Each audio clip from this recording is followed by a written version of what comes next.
Hello friends, lifestyle ટ્રિપ્સમાં તમારું સ્વાગત છે. તો આજે આપણે કડવા લીમડાનું ચૈત્ર મહિનો હોય છે ત્યારે ખાસ પ્રમાણમાં ઔષધની દ્રષ્ટિએ જોઈએ તો તેના મોર અને તેના પાન છે તે સેવન કરવામાં આવે તો આખું વરસ તમારે પિત્ત, વાયુ, કફ કે શરીરની જે ગરમી હોય છે તેને ઠંડક દૂર કરે છે અને ઠંડક આપે છે. લીમડો તાસીરમાં ઠંડો છે અને તે ભરપૂર માત્રામાં ગુણકારી છે. ચામડીના રોગની તમામ સમસ્યાઓ હોય છે તે દૂર થઈ જશે. જેમાં ઝીણા ઝીણા જંતુઓ પેટમાં હોય છે, કૃમિઓ, એ પણ નાશ થઈ જશે.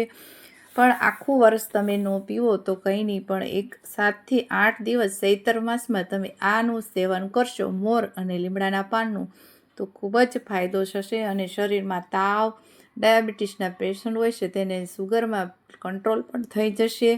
તો અહીંયા આપણે ફાયદાકારક લીમડો છે. લીમડો ગમે ત્યાં તમને રસ્તા પર જોવા મળે તો તમારી ચૈત્ર માસ છે એટલે આ લીમડાનું તમે થોડાક પાન અને તેના મોર લઈ અને સેવન કરવાથી, પીવાથી ખૂબ જ ફાયદાકારક છે. અને કેટલો પીવો, કોને પીવો એ પણ હું તમને વિડીયામાં બતાવીશ. તો સેટ સુધી મારા વિડીયામાં આગળ જોતા રહેશો. તો અહીંયા લીમડો મેં ઉતારી લીધો છે અને ઋતુ પરિવર્તન સમય દરમિયાન તમારે લીમડાનું સેવન કરવાથી તેનું પિત્તનું પ્રમાણ ઓછું થઈ જશે અને જે ડાયાબિટીસના પેશન્ટ છે તેને સુગર નિયંત્રિત થઈ જશે. અને ખૂબ જ લીમડો છે તે કડવો છે પણ ગુણકારી ખૂબ જ એટલો જ છે. અહીંયા શરીરમાં ડિટોક્સિફિકેશ હોય તે શુદ્ધ કરવાનું કામ કરે છે. લોહી છે તેને શુદ્ધ કરી અને એકદમ ઝેરી પદાર્થો છે તેને બહાર કાઢે છે. લીમડો છે તે ખૂબ જ ફાયદાકારક છે. ચામડીના રોગોને રાહત આપે છે. તે બ્લડ પ્યુરિફાયરને હોવાથી તેમાં ખીલ, ખરજવું, ચામડીની બળતરા, તમામ ચામડીની સમસ્યાઓ દૂર થઈ જશે. લીમડો છે તેને આપણે ધોઈ લીધો છે અને આ રીતે કોરો થોડુંક પાણી છે એટલે આ રીતે ઝાટકશું એટલે પાણી નીકળી જશે. અહીંયા ચૈત્ર માસ દરમિયાન મહિનામાં 7 થી 8 દિવસ તમારે લીમડાનું સેવન કરવાનું છે અને તે પણ આપણે નૈણા કોઠે પીવાનો છે. કેટલો પીવાનો છે એ પણ હું કહીશ તમને.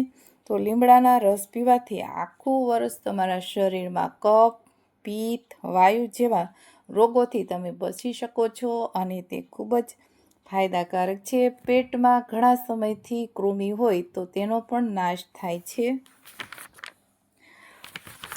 અહીંયા તેના લીમડાના પાન કુમળા એકદમ મેં લીધા છે અને થોડાક આપણે કડવા પણ એડ કરીશું અને તેના મોર પણ થોડાક એડ કરીશું. અહીંયા આ રસ છે હું 7 થી 8 જણા માટે બનાવું છું. તો અહીંયા અમારા ઘરમાં આ ચૈત્ર માસ હોય છે ત્યારે અમે આ લીમડાનું સેવન કરીએ છીએ. તો આ રીતે તમે લીમડો તોડી અને ફ્રીજમાં 2 થી 3 દિવસ રાખી અને બીજું દરરોજ સવારે તાજું અને ફ્રેશ તમે જ્યુસ બનાવી અને પી શકો છો.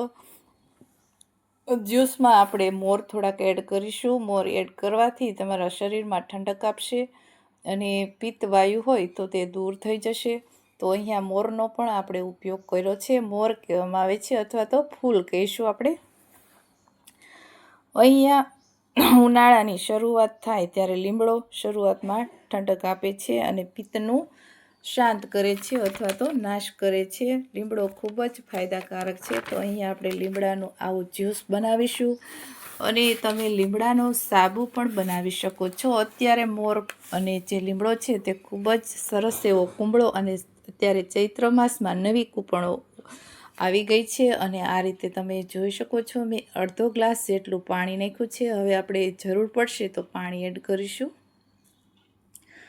અહીંયા લીમડાનું અતિશય સેવન કરવાથી શરીરની જે પાચન શક્તિ છે તે નબળી થઈ શકે છે અથવા તો તકલીફ પડે છે. ઘણા લોકો આખો મહિનો પીતા હોય છે પણ આખો મહિનો પીવાનો નથી. અહીંયા 7 થી 8 દિવસ જ અહીંયા સેવન કરવાનું છે. એ પણ આપણે નૈણા કોઠે પીવાનું છે.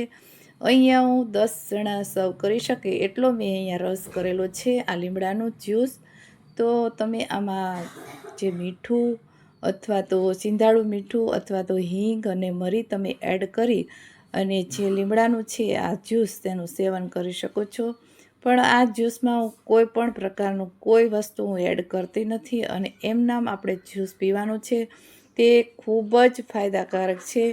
અહીંયા કોને સેવન કરવું તો ગર્ભવતી મહિલા છે તેને ખાસ કરી નાના બાળકો અને ગર્ભવતી મહિલા અને ડૉક્ટરની સલાહ મુજબ અહીંયા આ રસ પીવો જોઈએ, કેમ કે આ રસ કડવો હોય છે અને તાસીરમાં ઠંડો હોય છે. તો અહીંયા રસ આપણે આ જ્યુસ છે તે બની ગયું છે અને સવારે ઉઠી અને નૈણા કોઠે પીવાનો છે અને 2 થી 3 ચમચી જ પીવાનો છે, વધારે પીવાનો નથી. તે ખૂબ જ કડવો હોય છે અને શરીરમાં ફાયદાકારક હોય છે. તો અમારો આ વિડીયો સારો લાગ્યો હોય તો વિડીયોને લાઈક કરજો, શેર કરજો અને અમારી ચેનલને સબસ્ક્રાઈબ કરવાનું ભૂલશો નહીં. બાજુમાં આપેલું બેલ આઇકન પ્રેસ કરશો એટલે નવી ટ્રિક્સ જોવા મળશે. Thank you.